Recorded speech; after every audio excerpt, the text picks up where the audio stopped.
All right. A great day in Phoenix. Thanks everyone for being here. I want to thank you, Todd, and the team at the Phoenix Chamber for hosting us here today in downtown Phoenix. I'm excited about the wellness initiative that you described and everything that you are doing for our community. And you mentioned some of them, but we are blessed to have some very special guests here today. My partners on the City Council, Felda Williams, Daniel Valenzuela, Kate Gallego, Vice Mayor Laura Pastor, Jim Waring, and Deborah Stark. Thanks for being great partners. Give them a big round of applause.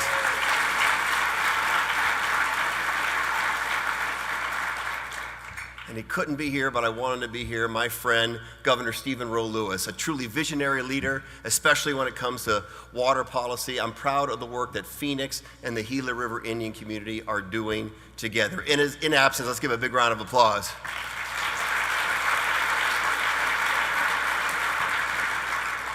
Sheriff Paul Penzone, you've already done so much to restore confidence in the Sheriff's Office.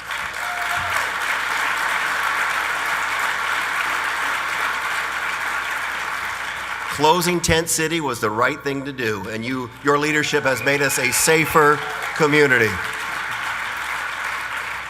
We have some great leaders and friends from the state legislature and the Maricopa County Board of Supervisors, and my partners in economic development, fellow mayors from the Valley, Mesa Mayor John Giles, Peoria Mayor Kathy Carlett, my friend Tempe Mayor Mark Mitchell. These are great teammates. Give a big round of applause, please.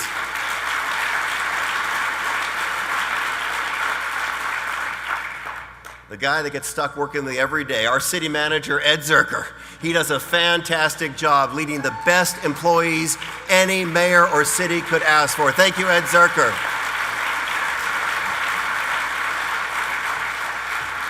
And the leaders of the two finest public safety departments in America, Fire Chief Kara Cockbrenner and our Police Chief Jerry Williams.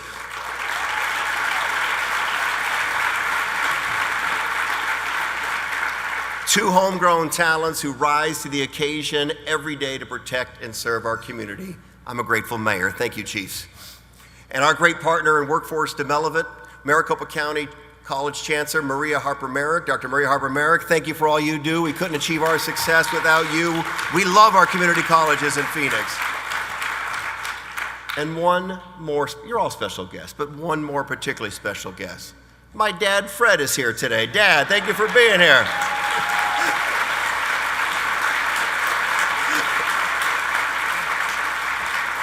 And I want to thank each and every one of you for joining us today.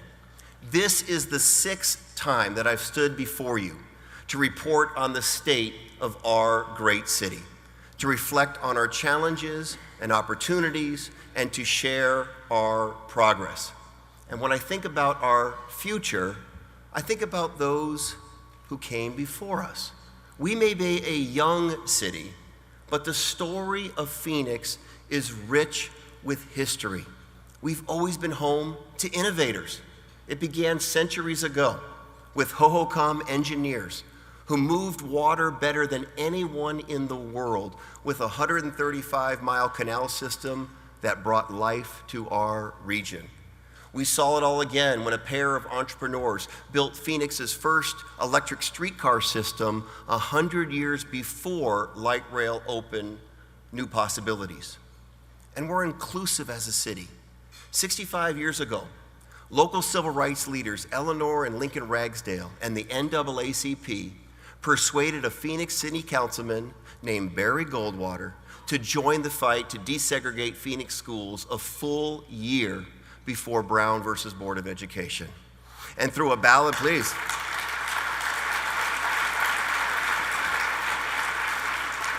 And through a ballot initiative led by the Arizona Equal Suffrage Campaign, women secured the right to vote here 8 years before it was earned nationwide.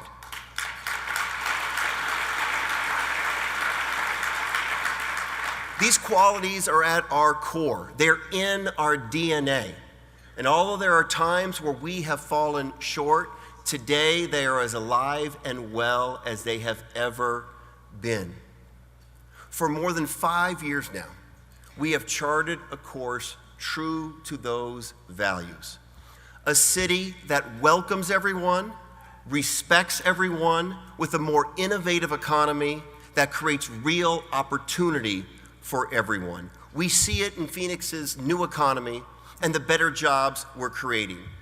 The investments we made to turn our economy from one dependent on real estate into one rooted in innovation, they've worked, and history will show we have made the right choices. Biosciences are booming, and over the last 5 years, the number of tech companies in downtown has quadrupled. We see it in the results of our renewed Phoenix-Mexico relationship. It's stronger than ever, producing more exports and more jobs here in Phoenix. We see it in the actions we took to turn a city once labeled the least sustainable on earth into one recognized for our leadership on sustainability and for moving the needle on water resiliency. We see it in the wisdom of Phoenix voters who passed the largest investment in transportation infrastructure in our history and paved the way to boost bus service and triple our city's light rail system.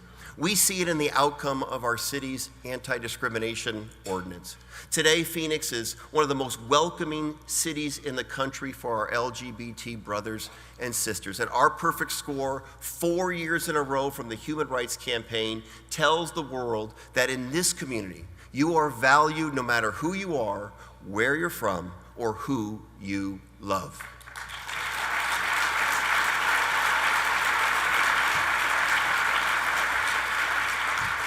We see it downtown where there is more energy and more people than ever.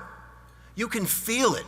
Our city is Arizona's new live music capital, and downtown is a great place for arts and culture and sports and restaurants and nightlife. But it's much more than that. It's a higher education hub that is spurring innovation and attracting the talent we need to compete. That is a direct result of the investments and decisions we made together. We see it in our ability to be a world-class host. In the last 27 months, we've hosted events for the Super Bowl, College Football National Championship, and the Final Four. Without a hitch, we welcome more than 1 million people to the heart of our city for these great events. It's no wonder there is a rising pride in our city, and I am filled with more hope and optimism for our future than ever before. Let there be no doubt about it.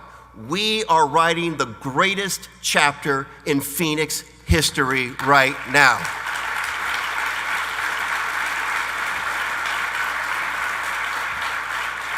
Now, it hasn't been easy. We had to rebuild an economy in ashes. The future we wanted was an economy that lifts everyone up, one focused on exports and rooted in innovation.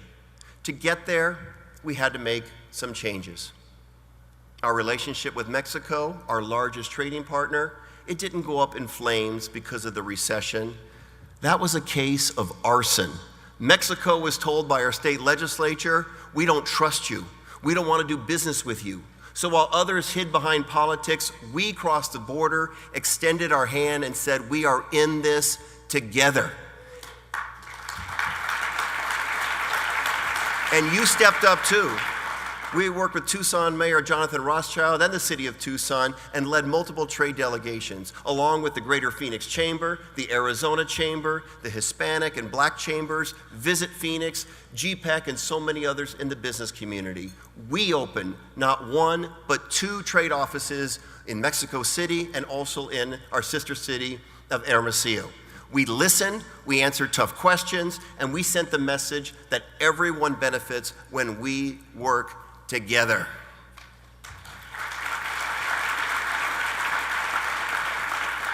Our export economy supports more than 100,000 great jobs here in Arizona, but its potential is far greater. Mexican consumers and tourists are now returning to Arizona, and Mexican companies are reinvesting and creating jobs right here. We are undeniably headed in the right direction, and our business community should want no part in reversing our hard-earned positive momentum. We can't let antagonism from the White House towards Mexico change who we are here in Phoenix.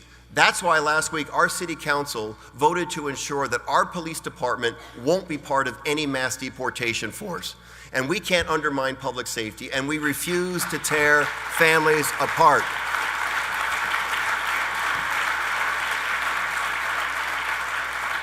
We've improved trade relationships, but it's not just enough to be smart on trade. We have to be smarter about what our local economy produces too. The most important element in today's economy is innovation. In the recession, the challenge for us wasn't that our innovation-based jobs didn't fare well, it's that there weren't enough of them. We knew to change the course of our economy, we couldn't do things the same way. We had to shock the system. That's why, even when times were tough, we made it a priority to invest in the biosciences. Take the Phoenix Biomedical Campus downtown. Support from our city council helped open 3 new research buildings since 2012, including a world-class cancer center. Those buildings are now filling up with doctors and researchers and students. In Northeast Phoenix, the Arizona Biomedical Corridor, Mayo Clinic, and ASU, 2 of the best innovators on the planet, have teamed up with the city of Phoenix to create a national destination for top quality health care. Not only will this save lives and improve health outcomes, it will be a major economic driver that will create thousands of great jobs right here in Phoenix. Dr. Wyatt Decker from Mayo, ASU President Dr. Michael Crow, they've been incredible partners. And we've been working together for years now, and it's moving. Last year, with the help of the Phoenix IDA, Mayo opened that spectacular $180 million proton beam therapy center. And right now, ASU is finalizing plans for the flagship building of what will become a 24-acre health solutions innovation campus. So in the very near future, Councilman Jim Waring and I will be asking our colleagues to make a significant investment we need for this campus to grow and thrive. That's what we want for the future of our community. Dr. Decker, thank you for your leadership.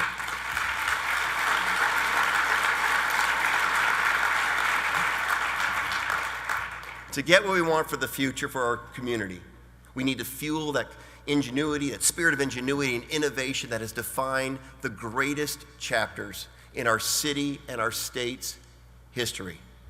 Phoenix is a place where breakthroughs happen, where cures are discovered, where we push the limits of human knowledge. Throughout the city, we see now that innovation breeds innovation. That's why a growing number of technology companies and startups have found their homes here. Entrepreneurs, they're breathing new life into the once forgotten warehouse district, which has become a magnet for creative thinkers. Instead of seeing abandoned brick buildings, Brad and Heidi Janenga saw a home for their fast-growing startup, WebPT. Mike Calley created spaces that drew the type of companies that invest back into our community. And our newest tech hub, Galvanize, has already attracted many more, including Valley success stories, ClearVoice, Coplex, and Picmonic. In just the last 5 years, the number of tech companies downtown has grown from 67 to more than 260, and it's not slowing down. We added 2 more this week. The word is getting out. Forbes, Fortune, and the New York Times have all recently pointed to Phoenix as a rising community for tech and entrepreneurship, and we are just getting started. To build on this critical mass and to bring more companies, we have a team of innovators who are lending us their time and expertise to craft a strategy for Phoenix's Innovation District. And I am a grateful mayor for your hard work over these last months to bring even more talent to the heart of our city. Thank you, Phoenix Innovation District. It's going to happen big time.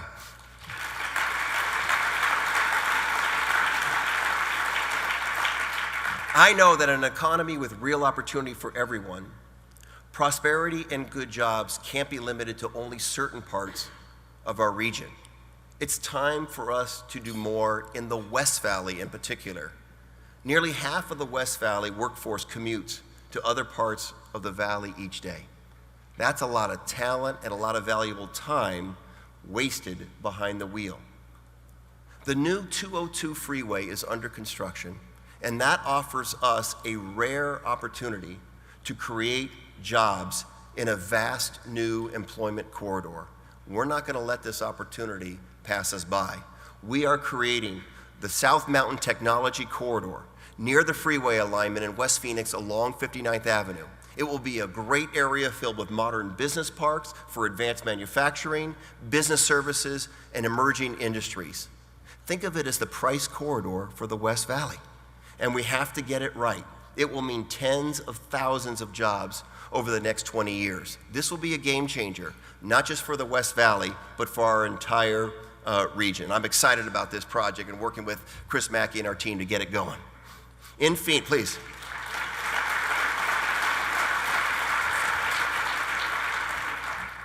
In Phoenix, we're focused on recruiting new companies and new innovators. But I haven't forgotten that companies that are already here create 80% of the new jobs in our market. That's why I'm proud to continue to partner with Todd and the Greater Phoenix Chamber, because through the Phoenix Forward Initiative, we are committed to supporting these local job creators in fast-growing industries. So Todd, thanks for your partnership, and we support Greater Phoenix Forward. Thank you so much.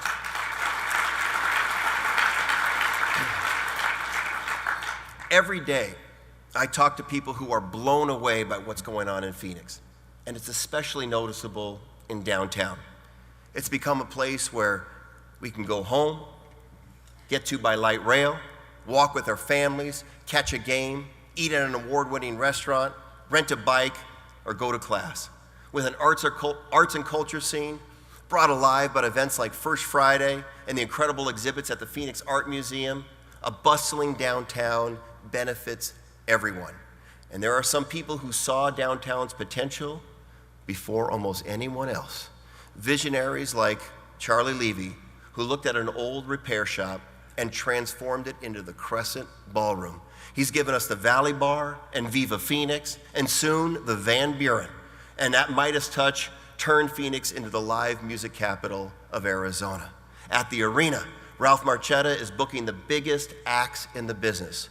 John Largay and the McDowell Mountain Music Festival have shown us the possibilities of Hance Park as a premier outdoor music venue. And this October, Superfly, the same team that made Bonnaroo and Outside Lands national success stories, will create a new 3-day music, culinary, and arts experience at Steel Indian School Park with the Lost Lake Festival.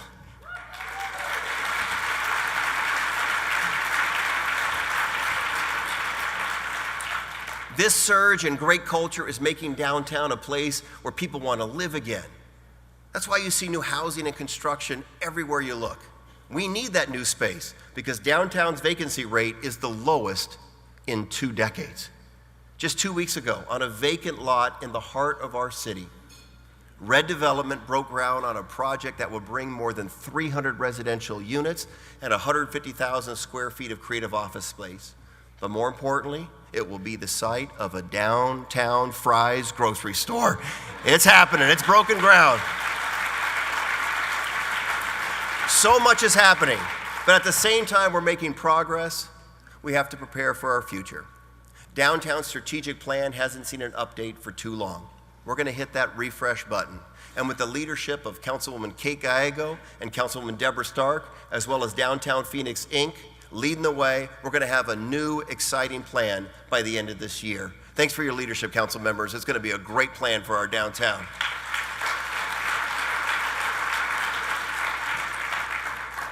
One of the primary drivers of new life in downtown is our investment in light rail. And it's not just downtown. Those tracks are lifting communities in Mesa and Tempe and along 19th Avenue in Phoenix. In fact, we have seen more than $9 billion of investment along the line since the system opened not even a decade ago. Thanks to Phoenix voters, we're getting ready to expand. And the first place we're going, South Phoenix. This means more economic opportunity and more options for people to get to work and school. Just last week, our city council approved a $50 million agreement with Valley Metro, and I couldn't be more excited that we are delivering on the promise we made. And nobody has pushed harder for light rail south on Central than Councilwoman Kate Gallego. From chairing the Move Phoenix campaign to digging into the nitty-gritty details on this project, Kate, you know how to get things done and deliver. Thank you, Councilwoman Kate Gallego.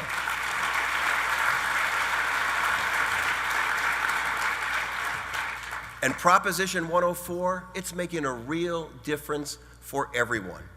Over the last year, 100 new buses and dial-a-ride vans have hit the road. We've added bus routes, extended hours, added 55 new miles of bike lanes, and quadrupled road repairs. Those mass transit investments strengthen our economy. And that's true with our investment in Sky Harbor as well. Since we opened the expanded SkyTrain, it's now possible for visitors to walk out of the terminal, connect to light rail, and hop off in front of their downtown Phoenix hotel. That convenience helped earn Phoenix a previously unthinkable recognition from the New York Times. It recently named Phoenix one of the top destinations in the country for car-free vacations. Can you believe it?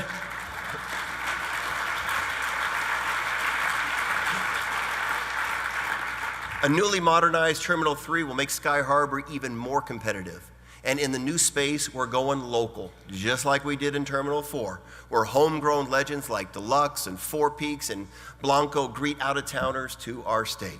That local-first approach, it earned Phoenix the number one ranking as the best airport in America for new small business. And another thing about Sky Harbor, the great partnerships we have built with top airlines. And I'm particularly grateful for Southwest Airlines. Just last month, Southwest committed to grow its presence at Sky Harbor by doubling the capacity of its maintenance facility and committing to a new 8-gate concourse at Terminal 4. Thank you, Southwest Airlines. We're going to grow together.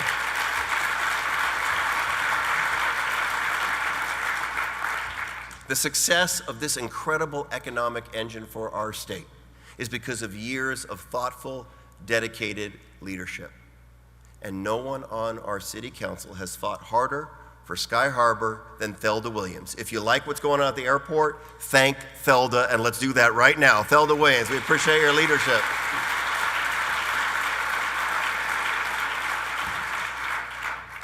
Just like we're investing in infrastructure, we invest in our people.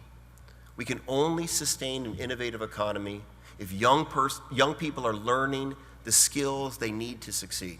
And we want everyone to be a part of that success. And with innovative thinking, we're preparing kids through our libraries.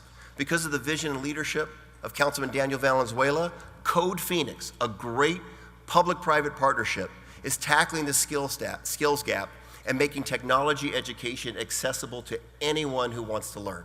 Through it, we are reaching young people who are traditionally underrepresented in technology fields and teaching them computer coding and STEM skills. Daniel, our economy is stronger because of your leadership. Thank you for bringing Code Phoenix to Phoenix, Councilman Valenzuela.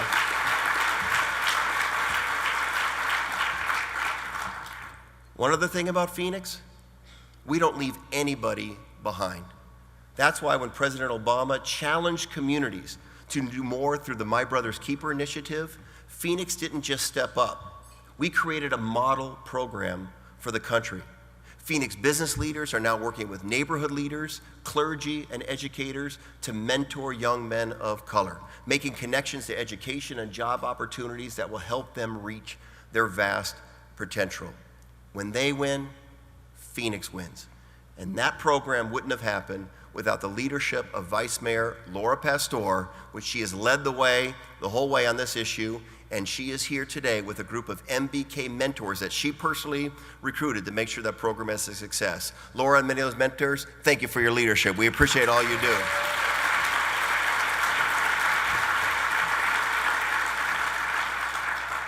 And we're proud that Phoenix is one of the most welcoming communities in the country for refugees fleeing war and persecution around the globe. Prince Murray, the young man who led us in the Pledge of Allegiance, he came to Phoenix from Liberia just a few years ago. After completing the College Depot program through a Phoenix Public Library, he became an honor student at Glendale Community College, and he's now about to transfer to George Washington University. He hopes to become a civil rights attorney someday. When I see Prince, I see talent and the potential for greatness. I see our American dream, and I am grateful that our community helped build a bridge for Prince and his family and not a wall. Thank you, Prince Murray, for participating today.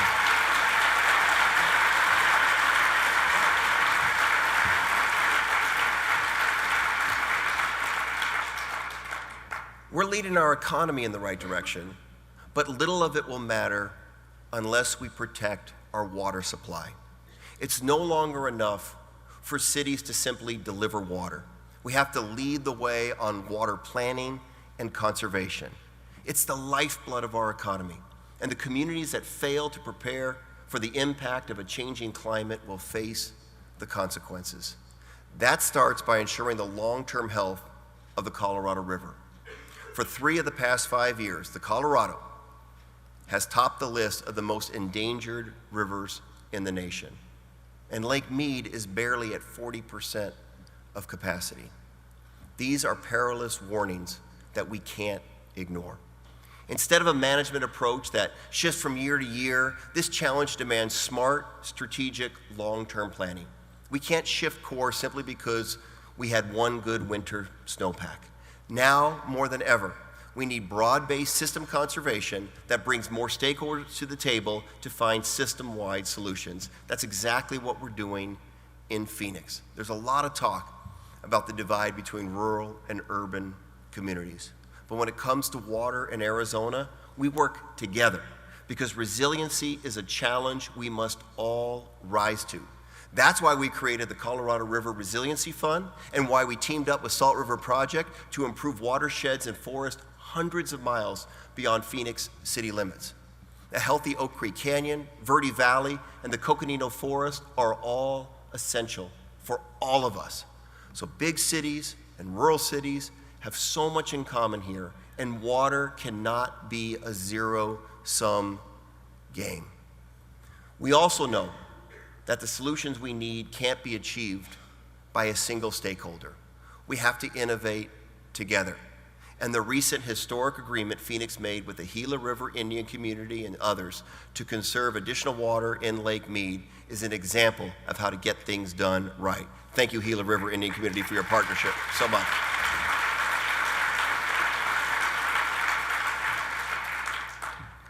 I understand, our city council understands, that when it comes to sustainability, cities across the country and around the globe have to lead. With our ambitious 2050 sustainability goals, we are on the way to becoming a resilient, zero-waste, carbon-neutral city where residents can both work a good job and breathe clean air. We've orchestrated a dramatic comeback, and today, Phoenix is one of the most sustainable cities anywhere. We learned that diverting waste from the trash can to the recycling bin isn't just good for the environment, it's good for our economy. And it's the right thing to do for future generations. Last week, we cut the ribbon on a brand new compost facility with the potential to process up to 220,000 tons of compostable material, another giant step towards being a zero-waste city. And instead of paying millions to haul our waste, we're empowering local entrepreneurs and manufacturers to recycle and repurpose everything. Soon we'll open the 50-acre Resource Innovation Campus in partnership with ASU, where innovative businesses can set up shop and access the waste materials they need to make products and profits. Already, one manufacturer is converting palm fronds into a $10 million a year business. Another company is finding new use for discarded mattresses, keeping 160 mattresses out of our landfill every day. It's good for the environment, it's good for business.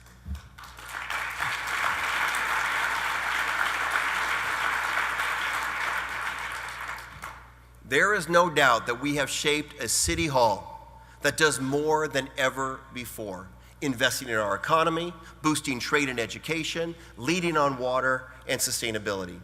But we've also made sure to get back to basics. After all, if you don't pick up the trash on time or keep our neighborhoods safe, voters won't ask City Council back. It's no secret that Phoenix has fewer police officers than before the Great Recession. And despite that, our department has maintained the level of excellence that our residents expect. When I became mayor, we weren't hiring any new police officers, but the majority of this council made tough, smart decisions that put public safety first. And as a result, our department will now add a net of more than 400 new officers by next summer. Thank you, Chief Williams, for helping with that hiring process. And our officers are getting better tools as well. They will be safer with body cameras, and they will be better equipped to respond to the toughest of calls through training in how to work with individuals who happen to have mental illness. Creating a safe community is far more than just police officers. It's about having great libraries and swimming pools and places for our kids to learn and play, safe parks for families to get together. Each year, though, even sustaining our investments in the basics gets more difficult. Rising retirement costs are a fact of life for many governments. That's true with us, too. It's not a problem we created, but we weren't afraid to tackle it head on. We took the hammer to pension spiking, and with several civilian retirement system reforms, costs are now under control, saving taxpayers more than $1.1 billion over the next 25 years. But the pension costs imposed on Phoenix and other cities by decisions at the state level are out of control. Since 2007, Phoenix's annual public safety pension costs have gone up by $150 million a year. That makes paying for actual police officers and firefighters tougher. It's going to pose challenges in future budgets. But we're going to get through this like we do every challenge in Phoenix, by the leaders of the city, working with city management, reaching out to the communities, working with our city employees, and we're going to reach a positive long-term solution. I'm proud of how far Phoenix has come in the last few years. We've taken on big problems, we've made hard decisions, and we are better off for it. But I want to be frank about something that threatens all of our progress, and that is the crisis facing our public schools. As a local leader, it is increasingly difficult to compete in the hyper-competitive economic development game if we don't do more to support our public schools. There's not an inch of difference between the success of our schools, the success of our business community, and the success of our city. And as parents, there's nothing more important to Nicole and me than our children having the opportunity to achieve all of their dreams. But it's not just my children. I have that ambition for every child. And whether we all share that ambition is the single most important question for the future of our state. Will we properly fund our education system so every child can live up to his or her God-given potential? Or will we continue to fall short year after year? More than a year ago, I was one of the first Democrats to publicly support Proposition 123. I took some heat for it, but I did it because it was the right thing to do. Those of us who led the campaign made a pledge to voters. This was a first step, not the last step. I meant it. And once voters approved 123, it seems the state's interest in helping public school kids stopped. It's a broken promise. My sister Maria, she's been a teacher in the Cartwright District in West Phoenix for 20 years. It's unfortunately rare these days for an Arizona educator to stay in the classroom for that long. Who can blame them? We don't pay them enough. My sister and all public school teachers in our state deserve a real raise, not an insult.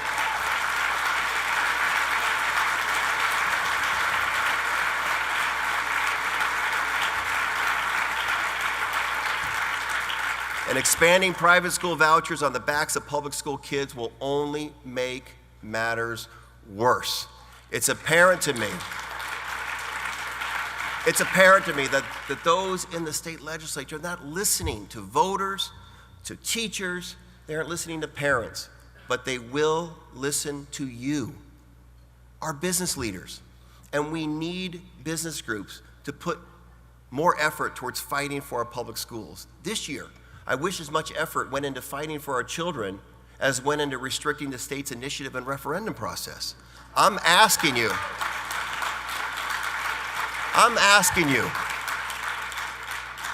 actually, I'm begging you to take a stronger leadership role in fighting for our kids. Our economy and our future depend on it. If we don't act fast, our already starved schools will fall over a cliff, draining more than $500 million by 2020. We can't let that happen. We must be brave enough to ask more for our kids. And we can start by demanding that Proposition 301 be put on the ballot ASAP, not just with a renewal, but with an increase. The time to get it done is now.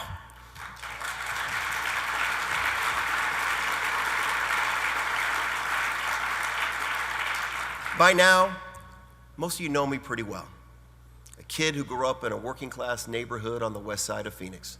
I went to Mass at St. Jerome's, played hoops at the Boys and Girls Club, worked my first job at McDonald's at 19th Ave and Northern, and graduated from Cortez High School. My dad, he still lives in the same house where I grew up with my brothers and sisters. He worked hard. I watched him every day and on many nights and weekends as he took the bus to his job selling shoes at JCPenney. He and my mom put 4 kids through college while always treating everyone with kindness and being of service to those who had less than we had. All of the Stanton kids chose careers in service to the community, including 2 educators. Phoenix has always succeeded by holding true to the values we learned at the kitchen table. Everyone is welcome, and anyone can make it here. Every day I see that reflected in our city. It's why I'm so optimistic that together we can create the same opportunities that I had for every child, that we can build an economy that lifts every family. We have a lot to be proud of. We turn the page. We are charting a new course. Our city is stronger than ever, and I am so proud of the chapter we are writing together in the story of Phoenix. Thank you for being here today. It's a great year for the city of Phoenix. Thank you, Todd and the Chamber.